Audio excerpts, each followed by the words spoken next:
मित्रांनो, चांग बोल न्यूज चॅनल मध्ये आपलं स्वागत आहे। मित्रांनो, गेल्या काही दिवसापासून राज्यातील विविध भागांमध्ये ड्रोनने गिरट्या घालण्याच्या घटना घडत आहेत। जालनामध्ये मनोज जरांगे पाटील यांच्या गावात ड्रोन फिरत असल्याचे समोर आल्यानंतर या चर्चा समोर आल्या होत्या।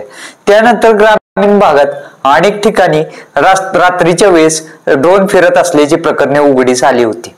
बीड, जालनासह सांगली, सातारा, बारामती, सोलापूर जिल्ह्यामध्ये अनेक ठिकाणी रात्रीच्या वेळेस ड्रोन फिरत असल्याने ग्रामस्थांमध्ये भीतीचं वातावरण पसरलं होतं। अशातच आता सांगलीमध्ये रात्रीच्या वेळेस ड्रोन उडवणाऱ्या 2 नागरिकांना पोलिसांनी ताब्यात घेतलेले आहे। यावेळेस चौकशीमध्ये वेगळंच कारण समोर आलेलं आहे। याबाबत समोर आलेल्या माहितीनुसार गेल्या अनेक दिवसापासून सांगली जिल्ह्यातील काही भागात रात्रीच्या उडणाऱ्या ड्रोनमुळे लोकांमध्ये मोठी दहशत पसरली होती।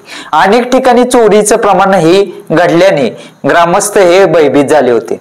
तर रात्रीचे ड्रोन उडवून चोऱ्या होत असल्याच्या लोकांमध्ये भीतीचं वातावरण निर्माण झालं होतं। गेल्या काही दिवसापासून पोलीस याचा शोध घेत होते।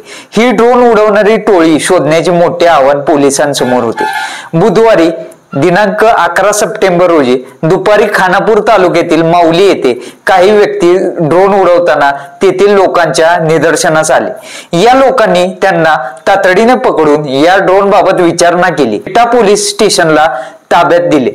यावेळेस पोलिसांनी केलेल्या चौकशीमध्ये भारत सर्वांगीण या कंपनीतर्फे रस्त्याच्या सर्वेसाठी ड्रोन उडवले जात असल्याचे निष्पन्न झाले। ते रात्रीचं ड्रोन उडणारं प्रकरण आहे, तर त्यामध्ये सांगली भागातील पोलीस याचा शोध घेत आहेत आणि लवकरच आपल्याला काय ते म्हणजे कोण याच्या पाठीमागे आहे ते लवकरच आपल्याला कळेल।